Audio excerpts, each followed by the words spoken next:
Friends, आज के video में हमारे पास एक वॉशिंग मशीन है और आप देख सकते हैं वॉशिंग मशीन पर टेस्टर लगाने पर टेस्टर इस तरह से ग्लो कर रहा है। और यदि कोई पर्सन वॉशिंग मशीन को टच करता है तो उस कंडीशन में उस पर्सन को शॉक भी लग रहा है।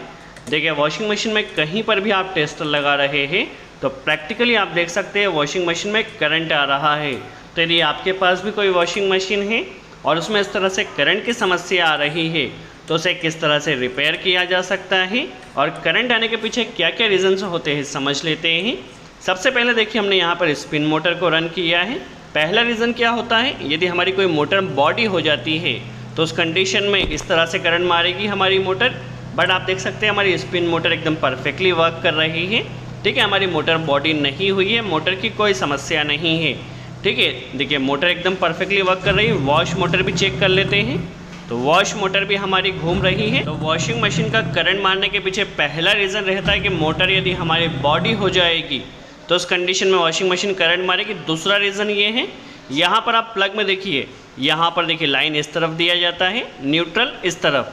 तो सबसे पहले आपको सॉकेट में चेक कर लेना है लाइन और न्यूट्रल चेंज तो नहीं हुआ है। स्विच को ऑन किया, इस तरफ लाइन आ रहा है और इस तरफ न्यूट्रल है, टेस्टर ग्लो नहीं कर रहा है। आपको देख लेना अर्थिंग में भी टेस्टर ने ग्लो नहीं करना चाहिए। कई बार अर्थिंग में इस तरह से फेज़ आने पर भी करंट मारते हैं, तो अर्थिंग में भी हमारे पास टेस्टर ग्लो नहीं कर, लाइन भी एकदम सही आ रही है। दैट मीन्स सप्लाई की कोई प्रॉब्लम नहीं है।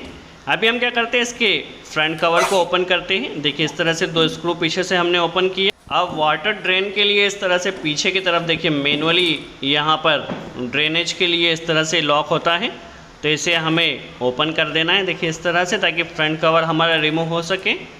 ठीक है, अभी यहाँ से फ्रंट कवर को हल्का सा आगे की तरफ इस तरह से प्रेस करना होगा और आगे के ढक्कन को देखिए इस तरह से खोलना होगा तो फ्रंट कवर हमारा आ जाएगा।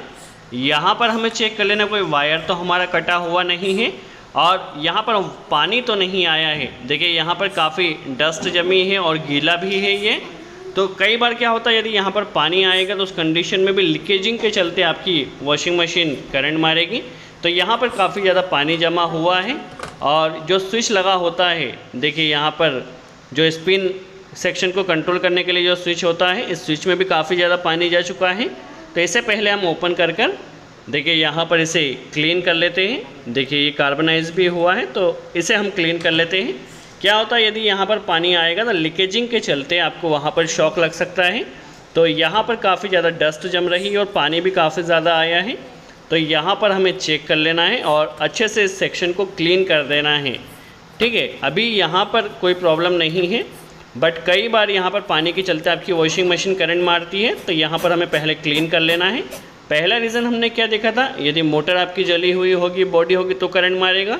दूसरा रीज़न, यहाँ पर यदि पानी आएगा तो उस कंडीशन में आपकी वॉशिंग मशीन करंट मारेगी। बट यहाँ पर पानी इतना ज़्यादा नहीं था तो हमने जस्ट अभी क्लीन कर दिया है। ठीक है, और इस स्विच को हमें फिर से लगा देना है इस तरह से।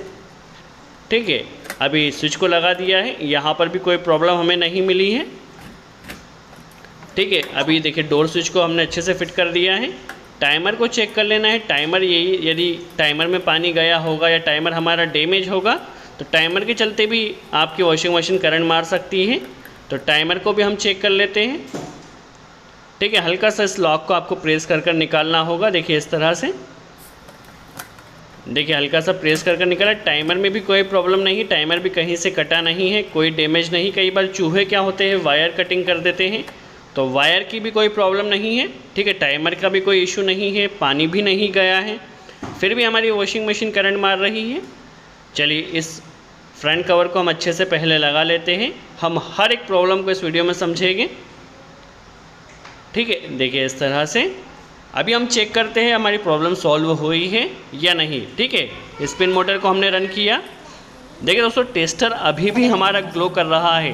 दैट मीन्स वहाँ पर पानी होने के चलते ये प्रॉब्लम नहीं आ रही थी। अब हम नीचे की तरफ मोटर को चेक कर लेते हैं। मोटर पर टेस्टर लगाया तो यहाँ पर देखिए मोटर में भी यहाँ पर लीकेजिंग के चलते, मोटर हमारी ओके है बट लीकेजिंग के चलते यहाँ पर देखिए टेस्टर ग्लो कर रहा है।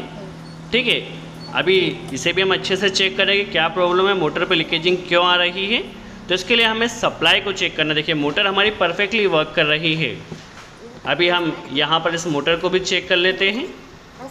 ठीक है, अभी मोटर में लीकेजिंग की समस्या क्यों आ रही है? यदि लाइन की जगह न्यूट्रल और न्यूट्रल की जगह यदि लाइन आ जाएगा तो उस कंडीशन में आपकी मोटर में लीकेजिंग की समस्या आएगी। तो यहाँ पर हम पहले चेक कर लेते हैं। देखिए रेड वायर लाइन का है, इनपुट पावर सप्लाई, और ब्लैक वायर न्यूट्रल है। ठीक है, यहाँ पर देखिए ये रेड वायर है, ठीक है, और ये अर्थिंग वायर, ठीक है। अर्थिंग आपके मोटर पे लगा हुआ होना चाहिए दोनों मोटर पर।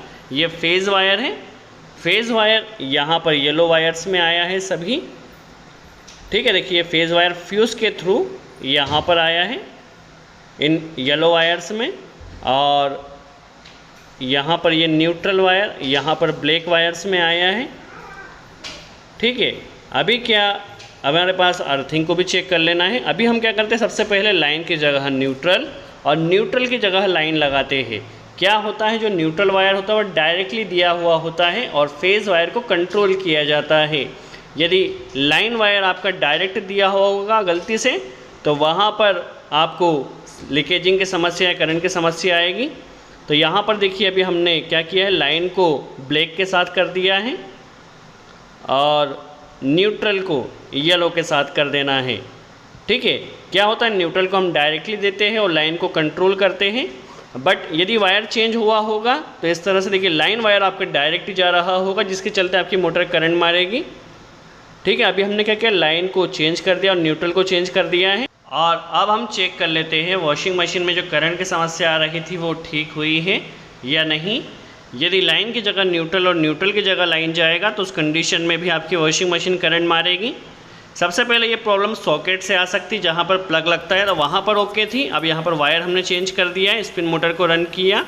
देखिए जो करंट की समस्या थी वो बिल्कुल भी नहीं आ रही है, ठीक है, क्योंकि जो यहाँ पर डोर स्विच होता है, डोर स्विच में लाइन आ रहा था, ठीक है। डोर स्विच में लाइन आने के चलते आपकी वॉशिंग मशीन यहाँ पर करंट मार रही थी। चलिए अभी हम मोटर पर भी चेक कर लेते हैं। मोटर पर भी टेस्टर ग्लो नहीं कर रहा है।